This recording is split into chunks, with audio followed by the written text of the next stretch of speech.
Hola Escuela Bíblica, ¿cómo están? Otro viernes más juntos. Queremos saludarles en este hermoso mes de septiembre que tenemos tantos acontecimientos importantes para celebrar.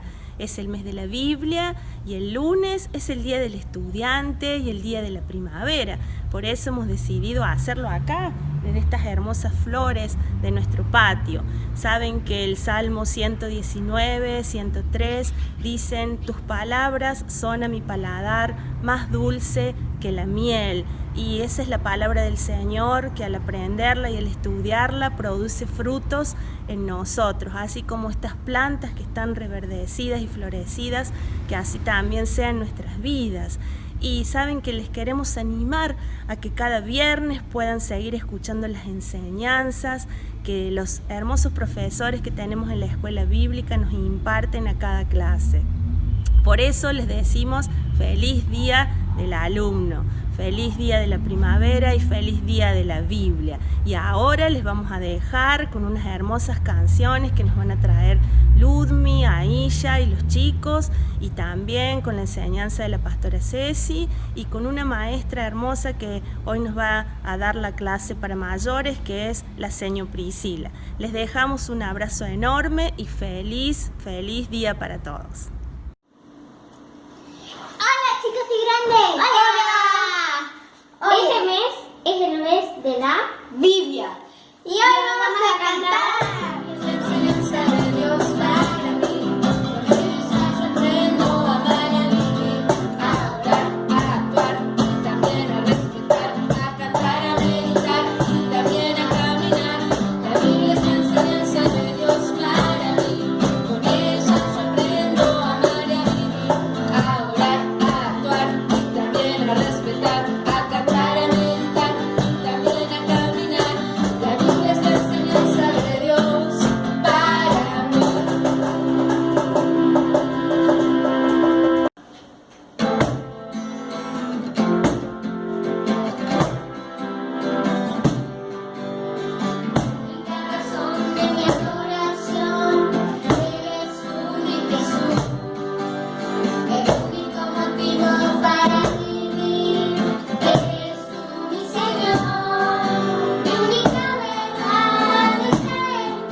Hola Escuela Bíblica, qué lindo verlos en esta noche a través de las pantallas, es una forma de decir verlos, pero justo estaba con todos estos libros acá porque saben que el mes de septiembre es el mes de la Biblia y quiero contarles acerca de unas personas que hicieron posible de que llegara la Biblia a distintos lugares. Estas personas se las denomina colportores. A ver, colportores.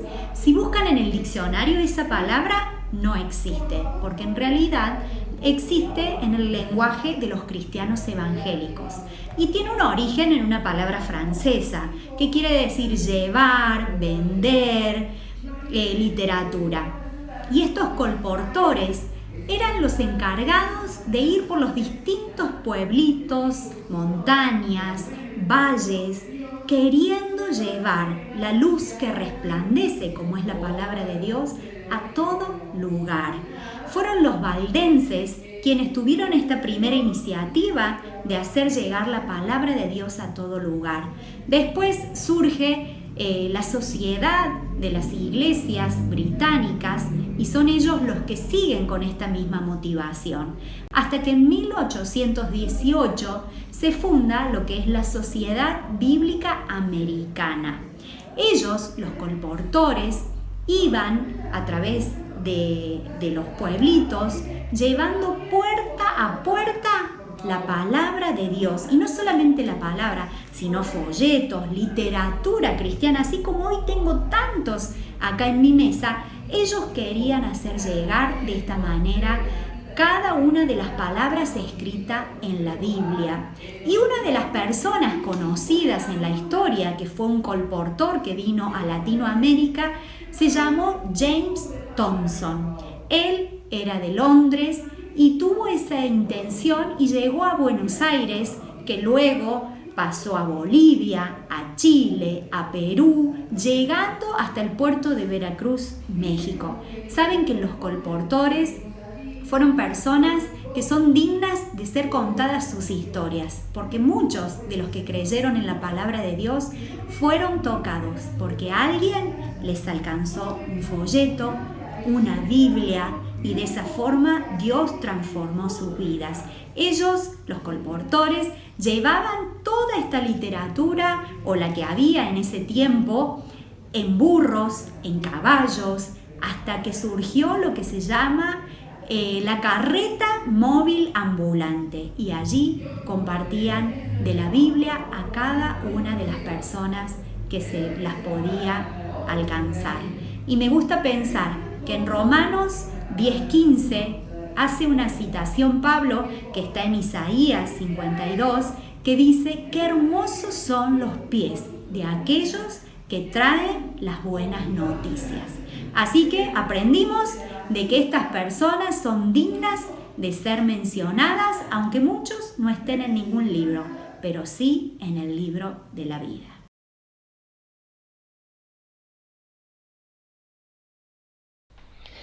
Buenas noches, hermanos.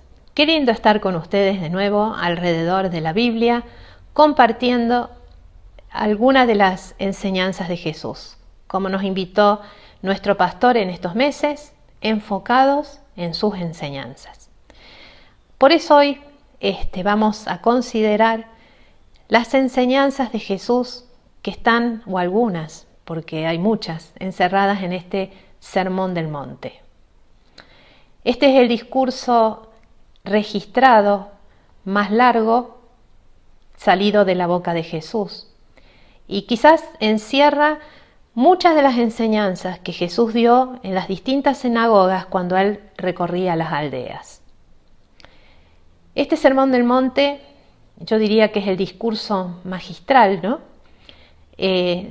Registrado en los Evangelios, y no es casualidad que quien registre este discurso sea Mateo. ¿Por qué?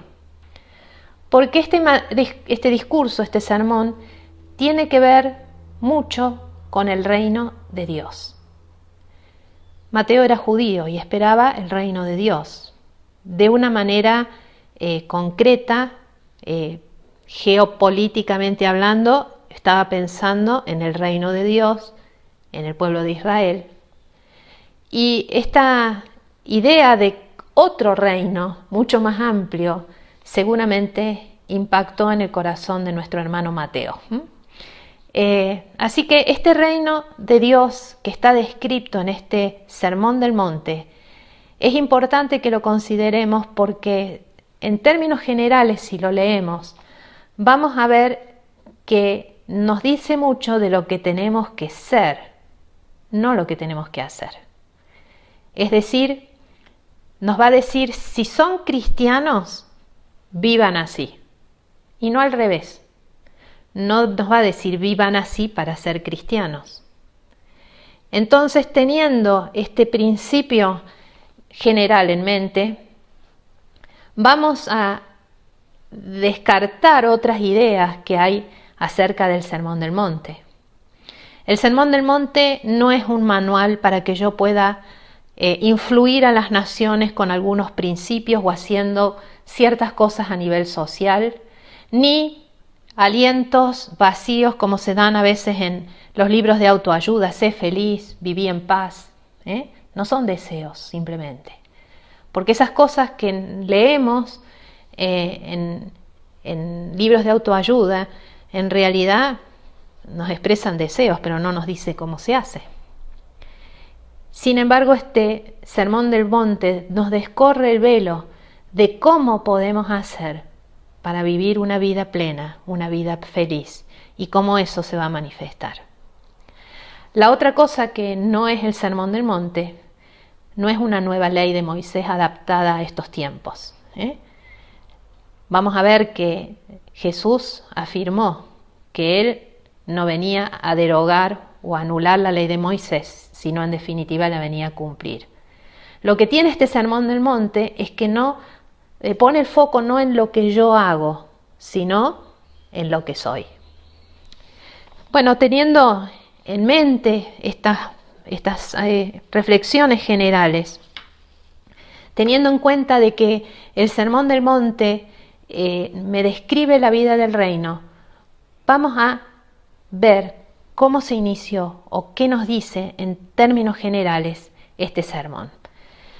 Si vamos a Mateo 5, vemos que en el versículo 1 dice: cierto día, al ver que las multitudes se reunían, Jesús subió a la ladera de la montaña y se sentó. Sus discípulos se juntaron a su alrededor y él comenzó a enseñarles. Bueno, acá ya tenemos algunas cosas hermosas para pensar. Primero, que Jesús subió a la montaña y se sentó. Se toma una pausa. El Señor que vino desde el cielo para buscarnos a vos y a mí, se tomó una pausa ese día, porque consideraba muy importante la enseñanza que le iba a dar a sus discípulos. Porque en este versículo nos dice que esta enseñanza estaba dirigida a sus discípulos. Y con esto me hace pensar cuántas veces yo me tomo realmente una pausa para escuchar lo que Jesús me quiere enseñar. Acá el maestro se tomó la pausa para enseñarnos. ¿Hacemos nosotros realmente una pausa para aprender o escuchar lo que Jesús nos quiere decir? Yo creo que a veces hasta leemos la Biblia rapidito, con algún preconcepto. Pensamos que estamos cumpliendo, pero en realidad no estamos escuchando, estando atentos a lo que Jesús nos quiere enseñar. Por eso es muy importante que, amén de muchos recursos que hoy tenemos para poder nutrir nuestro espíritu en la forma diaria, en forma individual, nos tomemos la pausa y escuchemos lo que Jesús nos quiere enseñar. Esta enseñanza, decía, estaba dirigida a los discípulos, pero sin embargo, al final del capítulo 7, cuando ya termina Jesús el sermón, dice: cuando Jesús terminó de decir estas cosas, las multitudes quedaron asombradas. O sea, además de los discípulos se sumó un montón de gente. Por eso, aunque no se tiene certeza de cuál es el monte donde fue pronunciado este sermón, se cree que es un monte cerca de Capernaum que tenía alguna hondonada que permitía que fuera una especie de anfiteatro para que Jesús pudiera tener una audiencia tan numerosa. Este sermón del monte, para que podamos o nos ayude, a mí me ayudó personalmente, a entender más sus profundidades, lo vamos a dividir en dos grandes partes. La primera parte tiene que ver con lo que es la doctrina, los fundamentos de la vida del reino de Dios. ¿Sí? Jesús dijo que cuando Él vino a traer el reino. Dijo: el reino está entre ustedes. El reino está en nuestra vida, hermano. Porque también en las cartas del apóstol Pablo a los Colosenses dice que Dios nos trasladó del reino de las tinieblas al reino de su amado Hijo. Entonces, en esta primera parte, los fundamentos de la vida de este reino, es importante que lo podamos considerar y quizás vamos a profundizarlo mucho más en el viernes que viene, pero tiene que ver con las bienaventuranzas. Esto es la doctrina. Tiene que ver con las bienaventuranzas que continúan diciéndonos: el que vive de acuerdo a estas bienaventuranzas va a tener algunas reacciones, y el que vive de acuerdo a estas bienaventuranzas es tan distinto que esta esencia distinta de ser un ciudadano del reino va a ser posible que sea sal y que sea luz. Qué principios tan profundos que tiene esto. ¿Saben una cosa? Este principio también de detenernos a ver los fundamentos, la profundidad de aquello que es la teología o aquello que es la esencia de nuestra vida cristiana, la tengamos que considerar, también era una práctica que hacía el apóstol Pablo. No solo está presente en este Sermón del Monte, sino en las cartas apostólicas, si nosotros vemos. Generalmente los primeros capítulos está lleno de teoría profunda, teología, conocimiento, y ese conocimiento después se refleja en la práctica, que son los últimos capítulos normalmente de las cartas. Entonces, por eso este primer bloque que vamos a estudiar del Sermón del Monte tiene que ver con aquellas cosas que fundamentan nuestra vida en el reino. ¿Por qué es importante esto? Porque si yo entiendo algunos de los conceptos que están encerrados dentro de estas bienaventuranzas, voy a darme cuenta cosas que pasan en el segundo bloque, que son las que van desde el capítulo 5, versículo 17, hasta el capítulo 7, versículo 27. Este segundo bloque es cómo se manifiesta la vida del reino. Es decir, ejemplos prácticos. Si yo soy un ciudadano del reino, ¿cómo va a manifestarse esta vida en forma práctica en medio de este mundo? Entonces, un bloque tiene que ver con la esencia, el fundamento de qué está compuesto nuestro carácter como cristiano, por qué, siendo así, vamos a poder influir en la sociedad. Y el segundo bloque nos da muchos ejemplos de cómo esto se va a manifestar ante distintas situaciones. Entonces, en las bienaventuranzas, les dije, vamos a estar profundizando un poquito más el viernes que viene. Sin embargo, quienes hemos concurrido a la clase bíblica el año pasado con Ariel, cada una de estas bienaventuranzas las hemos desmenuzado bastante a lo largo de muchos viernes, ¿no es cierto? Quizás es bueno que puedas repasar si tenés esos apuntes. Y en este otro segundo bloque que explica que por ser así, por ser un ciudadano del reino, por tener este carácter, cómo este carácter se va a manifestar en la vida práctica. Y acá tengo que tener muy en cuenta lo que decía al principio. Si soy cristiano, voy a ser así, que es distinto a que voy a ser así para ser cristiano, que es la manera que muchos tratan de forzar e interpretar religiosamente este Sermón del Monte. Esta segunda parte habrá muchas divisiones. En este caso les propongo, lo dividimos en 3 partes. La primera parte está en el capítulo 5 a partir del versículo 17 y tiene que ver con el cristiano o la vida del reino y la ley.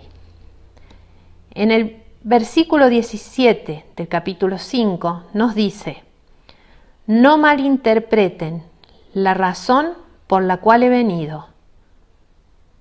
No vine para abolir la ley de Moisés o los escritos de los profetas. Al contrario, vine para cumplir sus propósitos. Jesús nos deja bien en claro que Él no está aboliendo la ley. La ley de Dios fue manifestada en toda su pureza y su hermosura para darnos cuenta, idea de lo que era vivir en santidad y en temor a Dios. Y esta ley sigue estando vigente. no para ser salvos, no para cumplir una letra, sino para manifestar el espíritu, el propósito de la ley en nuestra vida. No es la ley la antítesis de la gracia. La ley nos permitió darnos cuenta de nuestra incapacidad para poder o necesitar la gracia de Dios para ser salvos. Pero ahora que soy salvo voy a poder manifestar muchas de estas cosas que están expresadas en la ley y que tienen que ver con la esencia, con la santidad o con la esencia de una vida de santidad ante Dios. Por eso en este capítulo nos pone muchos ejemplos y todos tienen que ver con la ley. Voy a leer simplemente los títulos.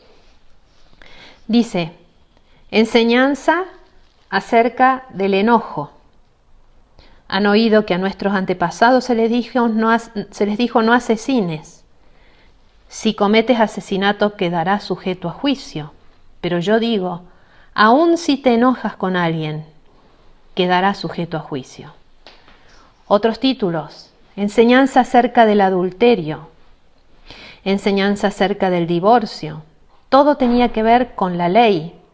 Enseñanza acerca de los juramentos. Enseñanza acerca de la venganza. Enseñanza acerca de amar a los enemigos. Es decir, aquí confronta la ley en su letra para mostrarnos lo que Jesús quería recalcar, que era el espíritu que estaba detrás de esta ley.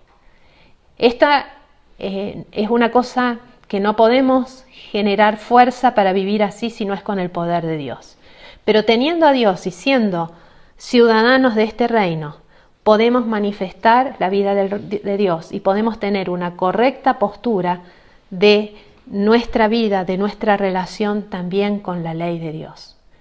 Él nos puede dar el poder para cumplir esas indicaciones que reflejen la conducta de santidad que Él quiere en nuestra vida, que es lo que en definitiva está encerrado en la ley de Dios. Otro bloque de esta vida práctica tiene que ver con todo lo que está contenido en términos generales en el capítulo 6 y que lo podríamos definir como el reino y la relación con nuestro Padre. En el reino no vamos a vivir careteando. En el capítulo 6 se empieza diciendo, tengan cuidado, no hagan sus buenas acciones en público para que los demás los admiren, porque perderán la recompensa de su Padre que está en el cielo. Es decir, acá no vino Jesús a instalar una nueva religión. Las nuevas religiones tienen mucho que ver con hacernos ver, con caretear, con mostrar una imagen que no es la real. Acá Jesús nos invita a vivir de una manera libre, entendiendo que estamos viviendo en una relación con nuestro Padre Celestial. Por eso, en este sector de Mateo 6, del capítulo 1 en adelante, vamos a ver que muchas de estas enseñanzas tienen que ver con nuestra actitud que tomamos ante distintas cosas, por ejemplo, la oración, el ayudar a otros, el ayuno. Hace unos pocos viernes, Eber compartía la profundidad de la riqueza que significaba para los discípulos, para los que vivían en aquella época, decir, cuando ustedes oren, oren así. Abba Padre, Papito querido. Esta relación, este vínculo con el Padre, y no el vínculo con los que me rodean para impactarlos con lo que yo soy o mostrar algo, ¿no? Eso no es lo que es la vida del reino. La vida del reino es estar conscientes con la relación con nuestro Padre. Saber que estamos cuidados, protegidos por Él, que no necesitamos afanarnos, no necesitamos estar ansiosos ni siquiera por lo que tenemos que comer o vestir, porque hay un Padre que está atento a nosotros y que nos provee de todo esto. No es que yo tengo que esforzarme para agradar a Dios para que Él me dé algo. No, porque yo ya solucioné mi relación con Dios, tan claramente descrito en las bienaventuranzas, es que puedo confiar que este Padre me va a proveer también todas las cosas. Es hermoso tener en cuenta esto en el día de hoy, donde muchas de las cosas que confiábamos, que nos daban estabilidad con la pandemia, se borraron de un plumazo. Pero sigamos teniendo en cuenta que nuestra relación como hijos del reino depende de nuestro Padre que está en el cielo y que Él provee para cada una de nuestras necesidades. Qué hermoso vivir así, bajo esta conciencia del cuidado de Dios, de esta relación cercana con Dios, porque es nuestro Padre.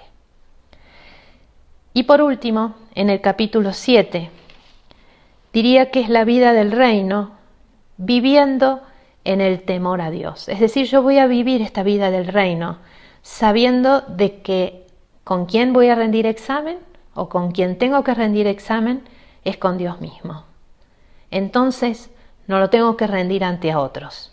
Por eso empieza este párrafo diciendo: no juzguen a los demás y no serán juzgados.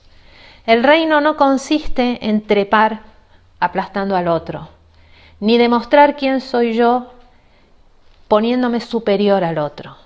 No, yo voy a tener que dar cuenta. Yo debo vivir de tal manera en el camino estrecho, como dice en esta nueva traducción viviente, no en la autopista que vive la perdición. Probablemente tenga que examinarme, que negarme a muchas cosas, pero por mi bien, porque yo estoy consciente del que me mira, el que me aprueba, el que aprueba mi conducta, el que me guía para vivir como Él quiere es Dios. No tengo que impresionar a los demás, ni creerme superior a los demás, ni competir con los demás. No se trata de eso. Se trata de que yo estoy expuesto a Dios y que voy a vivir en su temor. En este párrafo también está la regla de oro. El versículo 12 dice: haz a los demás todo lo que quieras que te hagan a ti. Esa es la esencia de todo lo que se enseña en la ley y en los profetas. Esto hemos estado viéndolo con algunas de las clases anteriores, que esta es la regla de oro. Pero tiene que ver con lo mismo. Es decir, si yo estoy atenta a aquello que le gusta a Dios, que estoy atenta a que es a Él que tengo que agradar, es Él el que me va a aprobar, no me voy a concentrar en las ventajitas o en lo que puedo yo creer ser superior a otros o no. Mi foco va a estar puesto en Dios y esto se va a manifestar aún en dar y hacer lo mejor por mi hermano o por mi prójimo. Esta enseñanzas o este párrafo termina diciendo: no todo el que me dice Señor, Señor entrará en el reino de los cielos. O sea, no es hacer, no es decir, es ser. Por eso, vuelvo a decir, tiene que ver con estar conscientes que a quien vamos a rendir cuentas es a Dios. No para que vivamos en temor de miedo, pero sí en temor, en devoción, en querer seguir y aplicar las enseñanzas que nos dejó Jesús, aquellas enseñanzas que están reflejadas en toda la Biblia que nos ha transmitido Dios. Y este Sermón del Monte culmina diciendo lo que va a pasar si somos así, el tan conocido pasaje que dice dónde vamos a edificar nuestra casa. Versículo 24: todo el que escucha mi enseñanza y la sigue es sabio, como la persona que construye su casa sobre una roca sólida.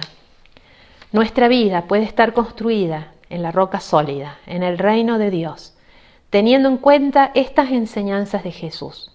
Este ejemplo está puesto al final del Sermón del Monte. ¿Querés que tu vida sea sólida? Bueno, tengamos muy en cuenta estas enseñanzas que Jesús, tomándose una pausa, nos enseñó para que podamos construir nuestra vida sobre la roca. Concluye el Sermón del Monte y Jesús baja de donde estaba y dice el versículo 28, cuando Jesús terminó de decir esas cosas, las multitudes quedaron asombradas de su enseñanza, porque lo hacía con verdadera autoridad, algo completamente diferente de lo que hacían los maestros de la ley religiosa. Estas palabras pronunciadas por Jesús estaban llenas de la autoridad de aquel que vino a traer el reino de Dios. Y es importante que nosotros reconozcamos también la autoridad de estas palabras en nuestra vida, no como la de otros que vienen a enseñarnos cosas religiosas, sino tengamos este oído sensible y reconozcamos esta autoridad que hay en las palabras de Jesús para nuestra vida. Bueno, confío que este pantallazo del Sermón del Monte, donde hemos visto que hay unos fundamentos que ya vamos a profundizar la clase que viene, ¿sí? Estas bienaventuranzas, descripción del carácter cristiano. No es un deseo, no es algo que yo debo producir, sino es un proceso, es algo que hace de que yo pueda vivir el Sermón del Monte. Esto que fundamenta la acción, que es lo que hemos tratado de ver en los capítulos 5, 6 y 7. Esto te traiga luz y te permita sacar mucha riqueza de este discurso magistral que dio Jesús. Que podamos encontrar la autoridad de Dios, la autoridad de Jesús sobre nuestra vida en esta enseñanza, que esto pueda bendecirte y nos pueda ayudar a vivir como verdaderos ciudadanos del reino. Nos vemos el viernes que viene. El Señor te bendiga.